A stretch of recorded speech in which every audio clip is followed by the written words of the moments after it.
I want you to go talk to Pharaoh and tell him to let my people go. They're your people too, Moses. Well, yeah, God, why would they believe me? And Moses, yeah, take your staff. You see that staff? Yeah, got a staff. Throw it on the ground. Okay, so Moses throws the staff on the ground, it comes a snake. Okay, freaky stuff happening again. Holy cow, he's not the crocodile hunter. Crikey, Mike. Here's a snake. He turns into a snake, and he's, okay, God, my staff is turned into a snake. And he's like, well, grab it. Moses kind of grabs the snake by the tail, and it turns back into a staff. That's pretty stinking sweet, And so, and God's like, okay, now Moses, take your hand. See your hand? Yeah, see my hand. Put it in your shirt, okay? Take it out. Okay, now it's like covered with leprosy and my skin's falling off. That's not so cool, God. I'm sorry. I don't doubt you anymore. Moses, calm down. Put your hand back in your cloak, okay? Take it out. Holy cow, it's back to normal. Okay, Moses, if they don't believe what you say, you have the staff, and you have this miracle that you just popped out with your hand. You have two little magic tricks, Moses, and if they don't believe those, go down to the Nile, take some water, and when you pour it out, it's going to turn to blood. You got three things, Moses. But some of us here, we know the story. Moses said, well, God, I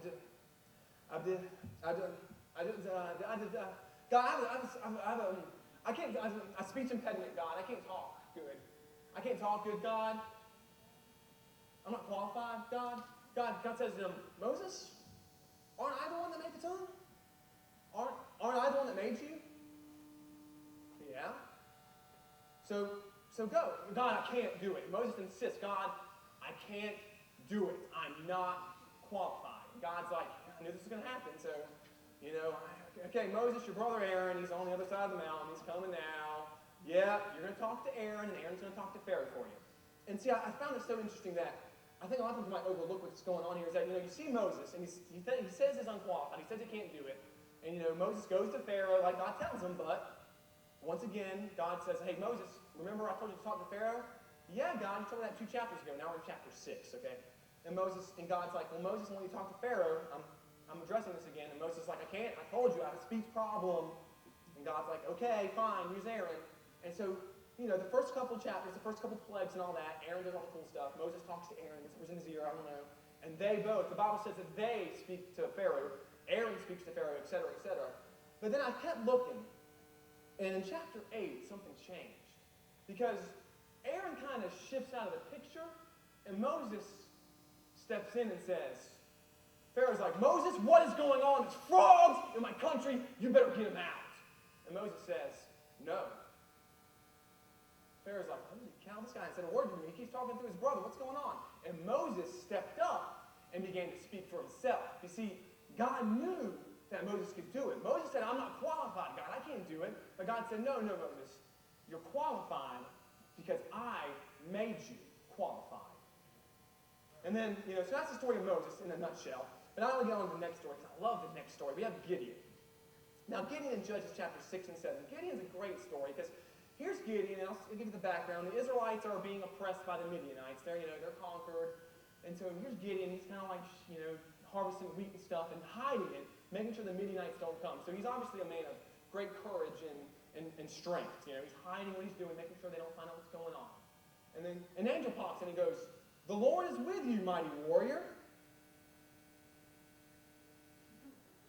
You talking to me? What? And so Gideon might have said what Greg might have said. And Gideon kind of talks back a little bit. Ain't too smart. Gideon's like, oh, really? Well, if God's with us, then where's he right now? I don't see God delivering us like he did when he delivered the Israelites out of Egypt, because Moses was hundreds of years ago now. I don't see that God. God delivered Israel out of Egypt. Where's God now? Gideon bowed up. The angel says to him, go in the strength you have and save Israel. Am I not sending you? Gideon again objects. And now he says, my clan is the weakest clan. And to top it off, I'm the least in my family. You picked the bottom of the barrel. Go in my own strength. Are you kidding me? Do you see what I'm doing here? I'm hiding the harvest of wheat because I don't want them finding out. I'm not exactly Rambo here, God. What are you talking about? What do you mean, go in the strength I have? I have no strength. God assures him, I will be with you and you'll strike down all the Midianites. God, I'm not qualified. I can't do this, God. I am not qualified to lead an army, to take out these guys. That's not my nature. The Lord says, I'm with you, Gideon. So, if you read the story of Gideon, he tests him 3 times. He's like, okay, God, let me make sure I'm not going crazy, I want to make sure this is you. All right, I'll do it if it's you. And so he passed 3 tests, and God passes all 3. And so he's like, okay, God, I'm going to do it. I'm going to do it. So the story gets kind of cool. So now Gideon comes out there, and there's the good army. Gideon has an army of 32,000 men. And I can just see Gideon now kind of like, all right, I got 32,000 men. We got an army going. All right, God, I'm feeling pretty good about this now. Yeah, we're going to do it. Gideon, yes, God.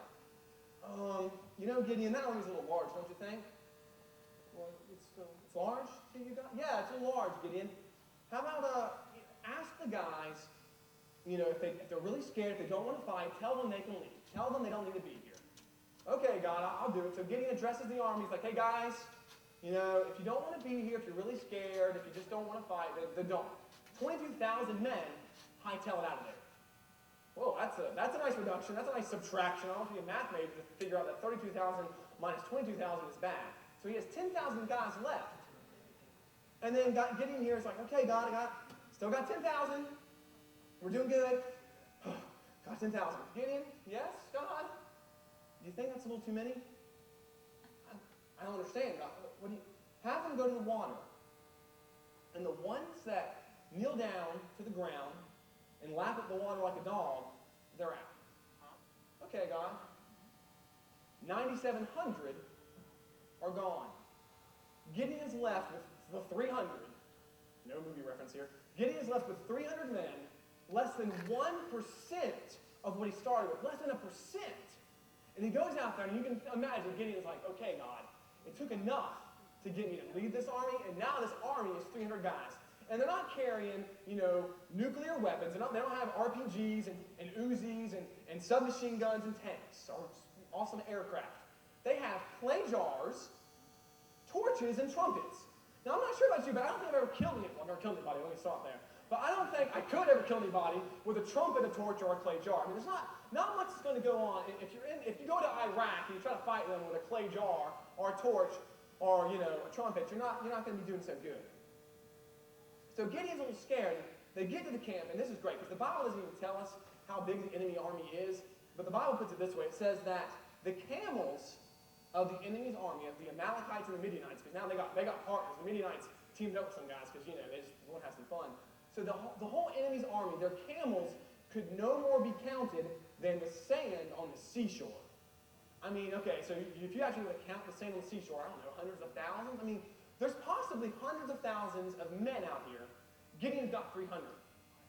And so God says to him, Gideon, if you're scared, and Gideon's probably thinking, yeah, I'm scared. If you're scared, Gideon, take one of your servants, sneak down to the camp, and eavesdrop on what they're saying. Trust me, Gideon. Just trust me. All right, so Gideon goes down with his servant Hua, I think his name is. He goes down there, and he sees a tent, and he kind of sneaks up to it, and he hears 2 guys talking, 2 guys in the enemy army, and they go, man, I had this dream last night. It was a little freaky. And he's like, yeah, you tell me the dream. And I can't remember the dream exactly, so I'm going to paraphrase it. And the guy says something like, this dream that there's a giant rock, and it came into the camp, and it demolished the entire camp. And his friend's like, oh my goodness, dude, that rock is Gideon, and Gideon's going to wipe out our entire army. So Gideon's like, holy smokes, they're freaking out over here, man. They're terrified of me, God. He's like, yes, God, you got my back. And so what happens? We know what happens. Gideon goes in there with 300 men, with clay jars, torches, and trumpets, and he wins. I don't know about you, if someone wasn't qualified, it's that man. But God came through for him.